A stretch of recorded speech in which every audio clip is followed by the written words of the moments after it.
We have a fireside chat now about hyper-automation and CX transformation. The moderator will be Jenit Ramaiya, CEO and MD, Ambit Software. I'll request him to climb on the stage, take the seat. Thank you. All right.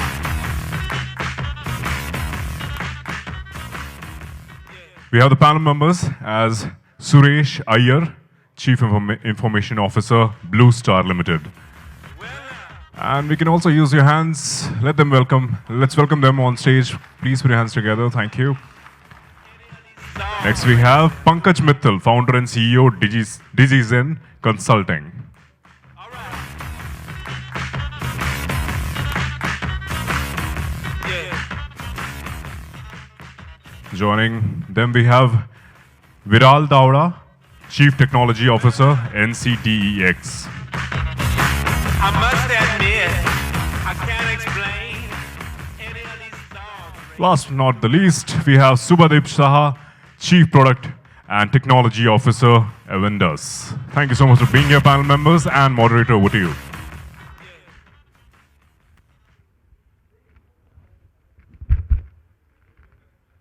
A very good morning to all of you all. Thank you for being here. We'd like to welcome my esteemed panelists also as well. I'm sure that most of you all are aware of what hyper-automation is, and it's essentially a convergence of technologies like artificial intelligence, machine learning, IoT, integrations, RPA, low-code, no-code, what you just saw in the last presentation. And this all is helping towards increasingly automating more and more processes. Most organizations out here have fairly mature systems. You can't really differentiate based on having your ERP and CRM systems, like systems on record as such. You can't differentiate based on that.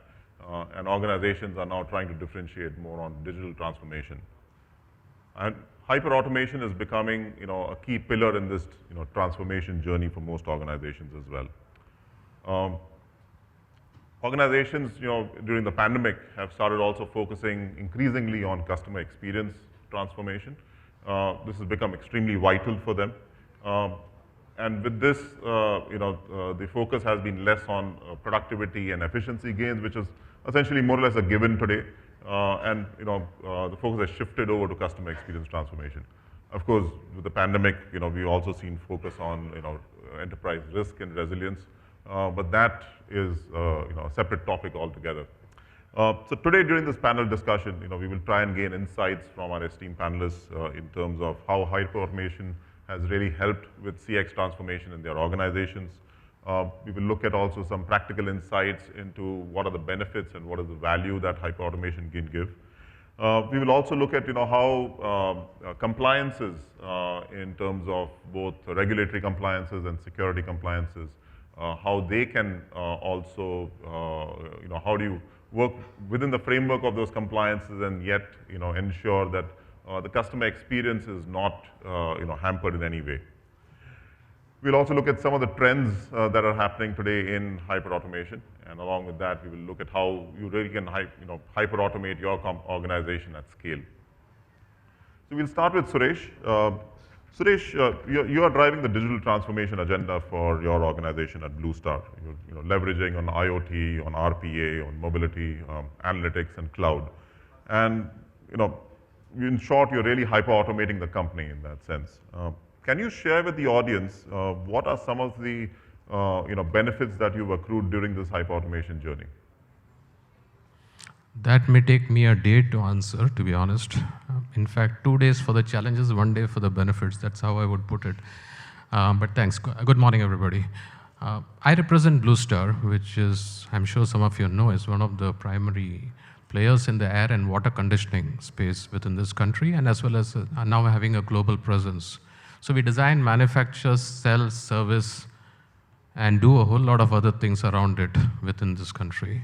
We do large-scale infrastructure projects as well. So my business is quite diversified in that sense, with each set of users belonging to a different type of business, having their own kind of process. So hyper-automation, especially when you look at it, it's a convergence, made a lot of sense for us. And because of that, we were actually been able to do a lot of things. Simple example, IoT in our factories would not have become really sensible or any value-based if the sensors plus the cloud, plus the analytics, plus the artificial intelligence and machine learning around it didn't come together. Without that convergence, just putting IoT with a sensor to collect information makes absolutely no sense. So we have connected our chillers even at our customer sites through IoT. We also have smart ACs, which we can actually do an OTA upgrade over the air with respect to the electronics or the firmware around it. We use the IoT for servicing as well. In our factories, all our factories are IoT enabled. We use RPA a lot. We use analytics in a very big way at this moment, including touching, as I said, machine learning and AI. For us, the benefits have been quite varied, okay? So on one hand, a simple web application like a CRM can actually enable my sales to predict how their pipeline is, okay?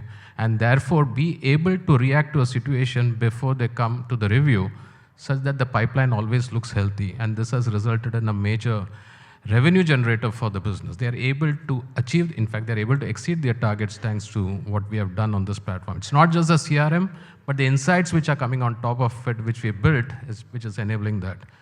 On the factory front, the IoT is enabling us to actually control, for one simple example, energy costs. We are actually able to see where energy is being consumed by machines when it is not being used or it's not being used for the production. And when we start cutting down on this, we are seeing a direct effect on the energy bills itself. Second thing is we are able to identify what we call as improvement projects thanks to the data which is being collected through this. And of course, you have the predictive maintenance on top of it, which further gives you a lot of benefits in terms of controlling the downtime. And the same thing even happens on our chillers.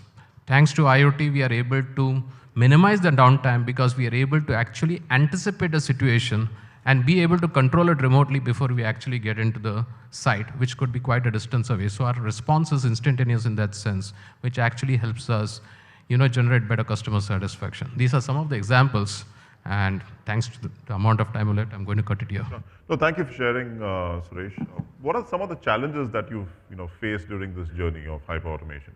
One, well, I think the main thing which many of you would be familiar here is adoption. IT is known to implement systems, but then it fails when the users start using it. And I think that is one challenge which we try to control way at the start of our digital journey, which was 5-6 years back. And what have we done here is, or let me put it differently, IT thinks it knows what business wants, okay? And business thinks that IT knows what it wants. This used to be actually the IT era, but the digital era is different. This is where digital and business need to work together in order to understand what the business wants. And this is where we focus on.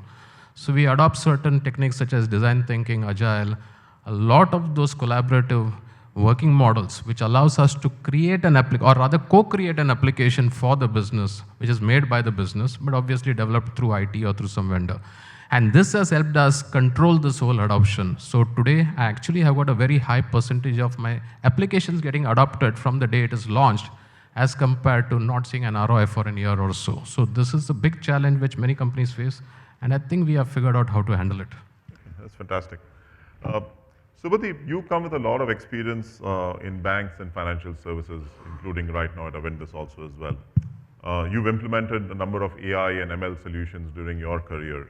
And you've been probably a front runner in terms of implementing this at scale as well. What practical advice would you give to the audience in terms of hyper-automating at scale? How do you really move through this early stages very quickly and then start realizing the value sooner from the hyper-automation journey, as well as how do you get value from CX transformation as well out there? Yeah, so I think let's look at these two paradigms, the CX and hyper-automation, where they are really commingling, right? So hyper-automation, we know it's basically end-to-end automation, but it is also about a discipline, it's about a practice of continuously finding problems and using multiple tools and solutions to solve it, right? Now, when you look at CX, right? So the way I see CX is basically a combination of touch, feel, flow, right? Now, the touch part has been overemphasized over the years, right? You have your apps, you have sites, what do you see or what you want the clients to see. But the feel and the flow is equally important for giving an end-to-end great CX, right? And for this matter, it is very important to start from the problems, and that's what we have gradually perfected over the years, right? And I still have, remember one of my mentors said, don't be a hammer looking for nails, right? So you have one platform, one solution, don't go into the organization looking for what problems you can solve. That's not the way it works. You should start from problems.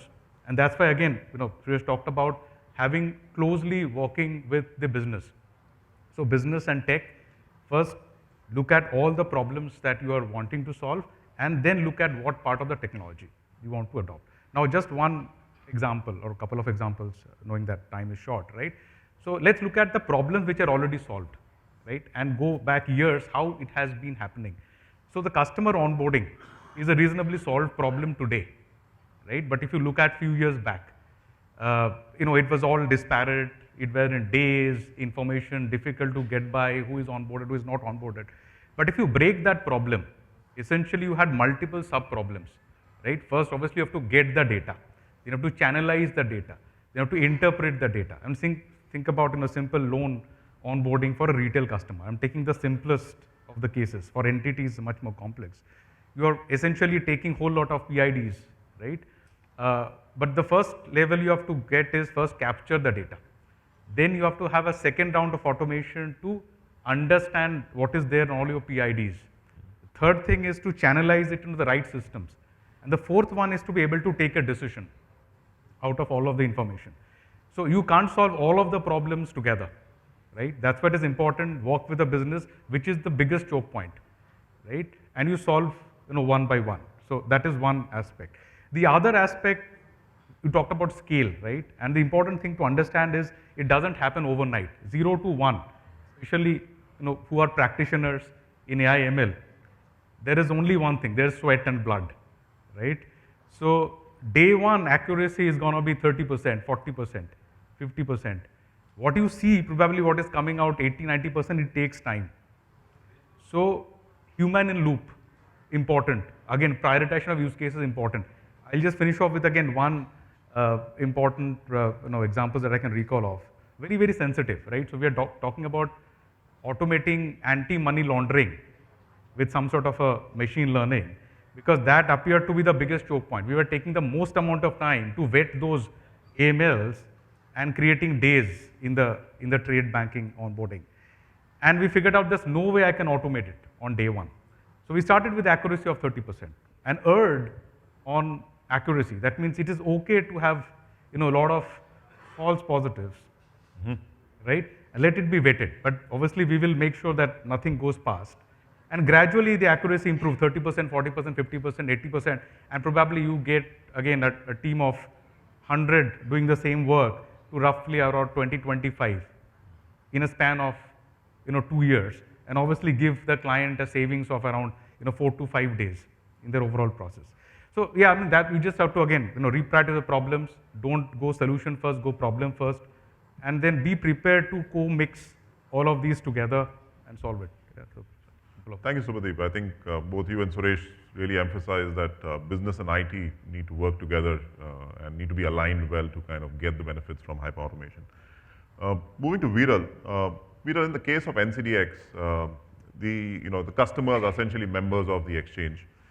Their data is moving across different systems using RPA, using integrations. How do you balance this hyper-automation with regulatory data privacy, security standards that are there, and yet ensure that the customer experience is not degraded? Well, that's a fantastic question, Jenit. So I'm being a bad guy here, and I would probably say that both of them is a very delicate balance between the two. I'll give you a very simple example.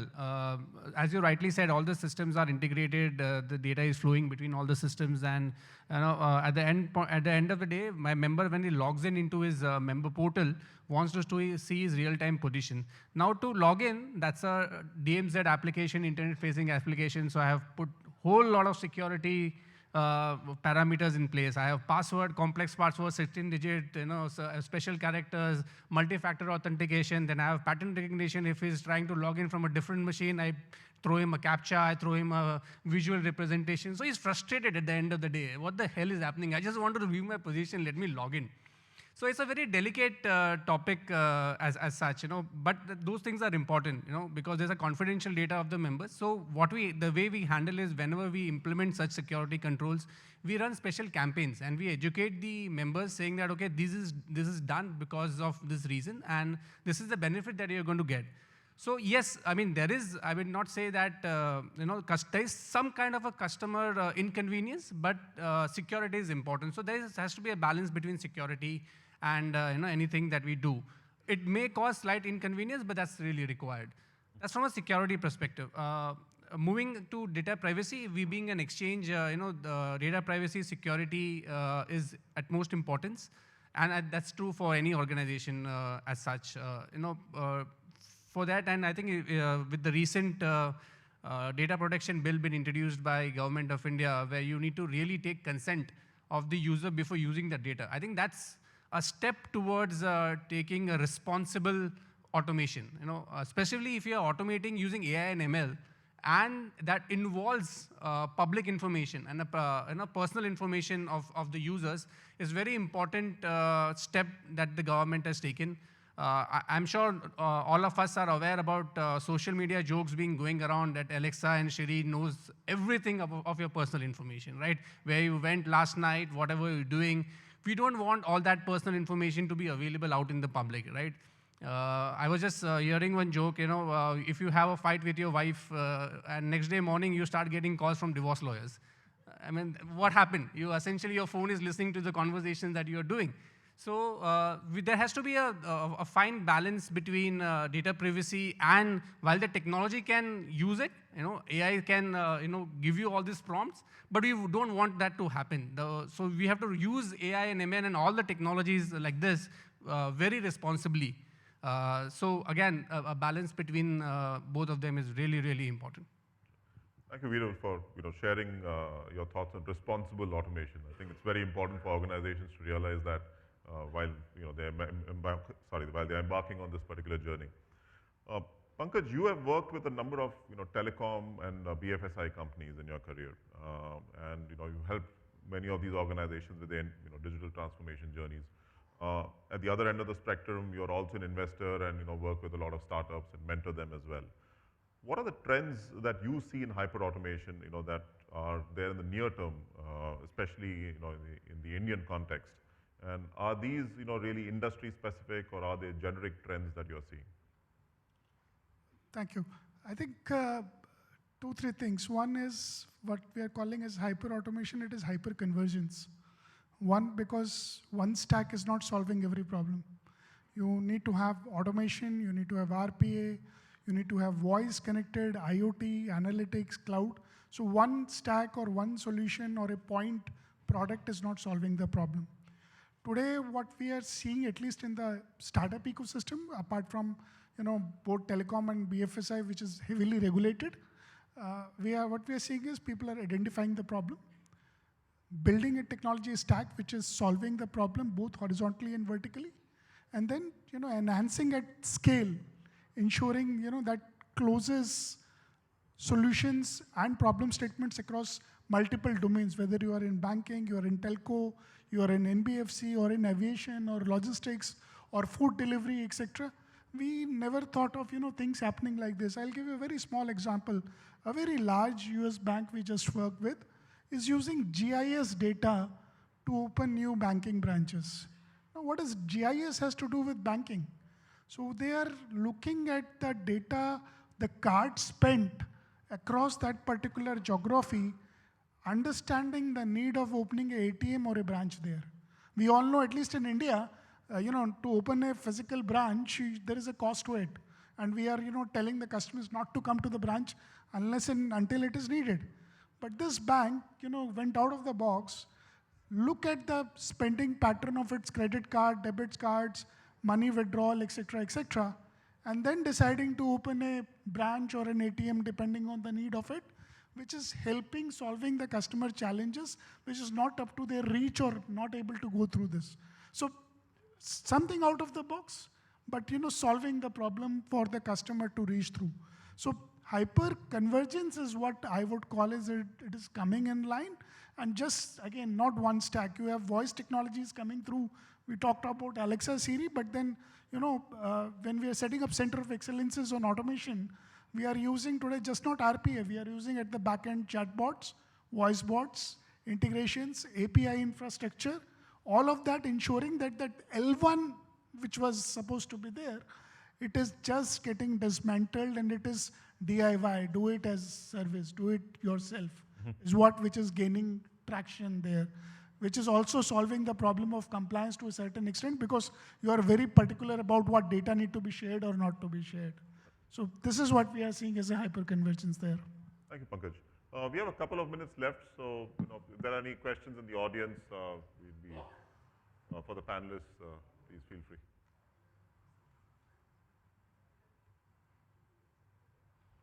Yes, please.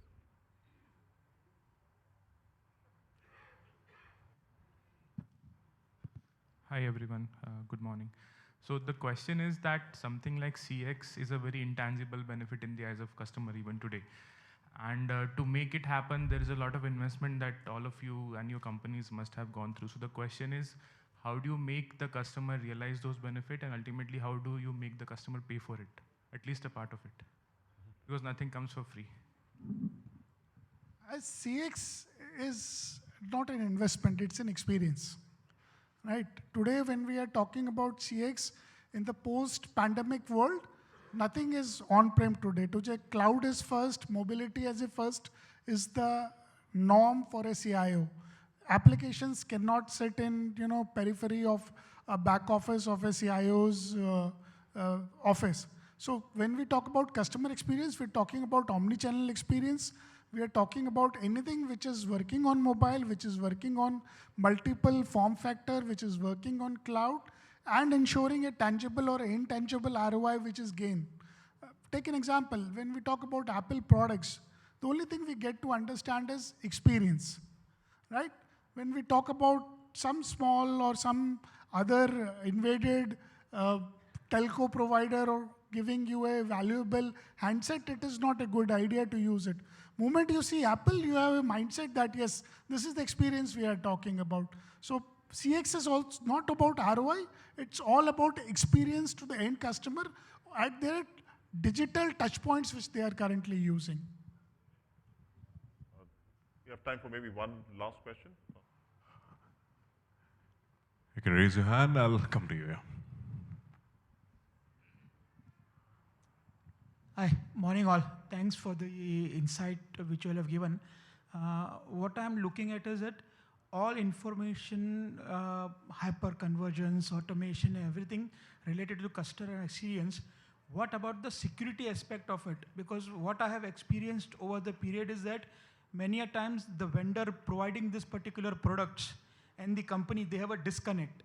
When there's an audit which is happening, whether it is an internal, from a BFSI sector, it is a regulatory which comes across every 6 months, 3 months down the line. And the internal teams are sweating out that how do we answer the auditors? How do we show that we are ready in terms of the security?